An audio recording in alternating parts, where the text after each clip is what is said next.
Good morning everyone, welcome to my channel and welcome to another study blog. তো finally অনেক দিন পর আজ থেকে শুরু করলাম ক্লার্কশিপ অ্যান্ড মিসেলেনিয়াসের প্রিপারেশন। আবার নতুন করে টপিক ওয়াইজ সব কিছু পড়তে হবে। তো যাই হোক, আজকে আমি আমার ভিডিওতে তোমাদের সাথে আমার সারাদিনের স্টাডি রুটিনটা শেয়ার করব। তো চলো শেষ পর্যন্ত দেখতে থাকো, আশা করছি তোমাদের ভালো লাগবে।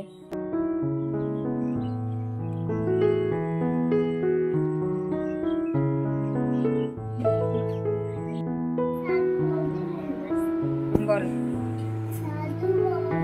মুখে হাত দিয়ে কেন? ফাইট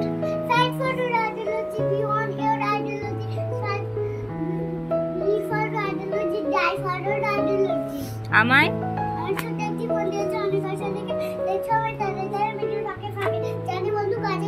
সকালে ঘুম থেকে উঠে কারেন্ট অ্যাফেয়ার্সের ক্লাস করেছি, তারপর ওদের পড়িয়ে উঠে এখন প্রায় 9টা মতো বাজে।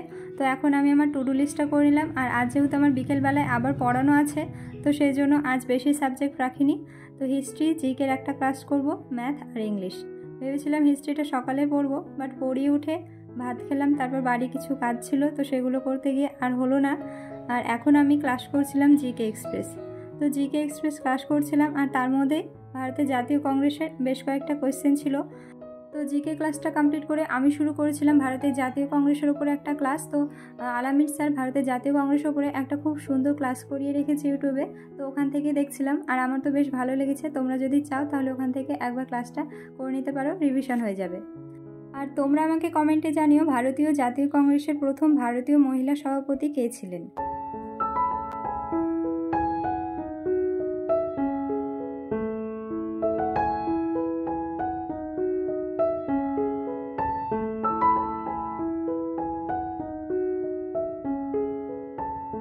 আজকে সকালে খুব একটা বেশি সময় পাইনি পড়াশোনার জন্য, বাট যতটুকু পড়া হয়েছে বেশ ভালো হয়েছে।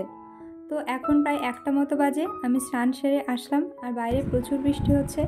আর জানো তো, আমি রোজভাবে বৃষ্টিতে ভিজবো, বাট আমার স্নান করার পরে বৃষ্টিটা শুরু হয়।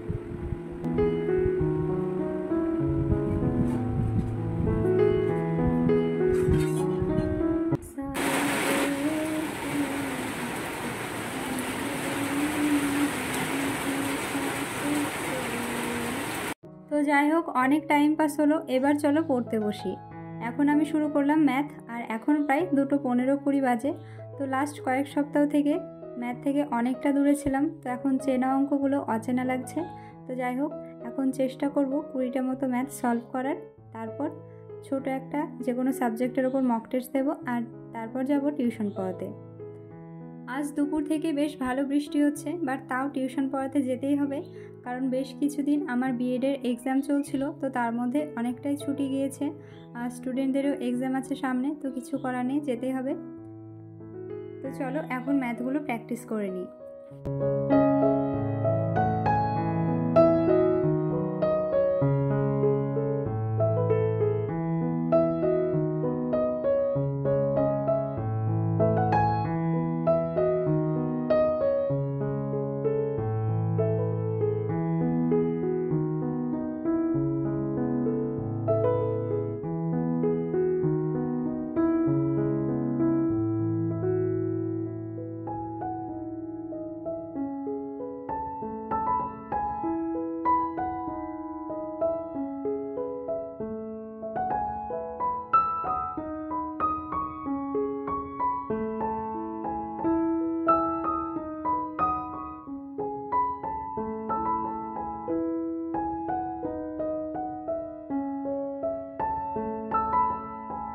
বিকেলে ম্যাথ প্র্যাকটিস করার পরে ঘন্টাখানে ঘুমিয়েছিলাম, যার জন্য মক টেস্ট দেওয়া হয়নি। তো তারপর ঘুম থেকে উঠে গিয়েছিলাম টিউশন পড়াতে। আর এখন পড়িয়ে এসে হালকা টিফিন করে শুরু করলাম ইংলিশ। তো এখন করছিলাম সেন্টেন্স ইমপ্রুভমেন্ট। তো ওখান থেকে কয়েকটা সেট প্র্যাকটিস করছিলাম। আর এটা আমি 2-3 দিনের মধ্যে কমপ্লিট করব, সাথে অল্প করে ভোকাবটা পড়বো ডেলি।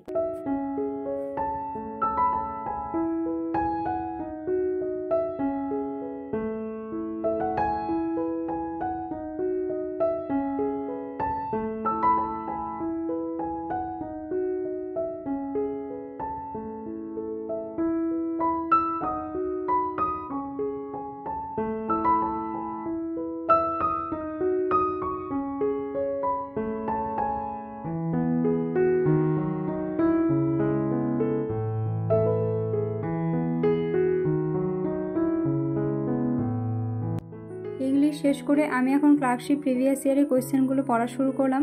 আর এখন প্রায় রাত 9টা মতো বাজে। তো আমি রাতের খাবার যেহেতু 10টার সময় খাই, সেই জন্য এখনও আমার হাতে 1 ঘন্টা মতো সময় আছে।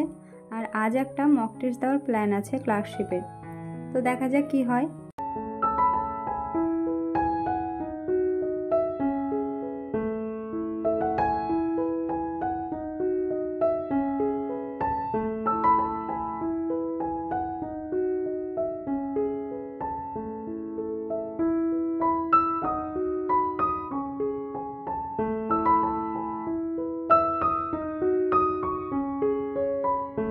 প্রিভিয়াস ইয়ার কমপ্লিট করে রাত্রে খাওয়া দাওয়া করে মক টেস্ট দিচ্ছিলাম। আর আজকের মক টেস্টের স্কোর তো অনেক কম এসেছে।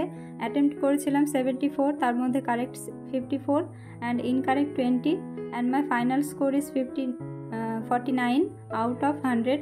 আর কাট অফও ক্লিয়ার হয়নি। তো রাত্রে মনটা অনেকটা খারাপ করছিল আর ঘুমও পাচ্ছিল না, যেহেতু বিকেলবেলায় ঘুমিয়েছিলাম। তো সেই জন্য আজকে রাত্রে ঘুমও আসছিল না। তারপর আবারও একটু পড়তে বসেছিলাম। তো যাই হোক, আজকের মক টেস্টটা ছিল ক্লার্কশিপ ফুল মক 14। তো তোমরা যারা এই মক টেস্টটা দিয়েছো তারা অবশ্যই কমেন্ট বক্সে তোমাদের স্কোরটা জানিও। আর আমার ব্লগটা কেমন লাগলো জানিও। ভালো লাগলে লাইক কমেন্ট শেয়ার করে দিও। আর চ্যানেলে যারা নতুন তারা অবশ্যই চ্যানেলটিকে সাবস্ক্রাইব করে দিও। টাটা, দেখা হচ্ছে নেক্সট ব্লগে।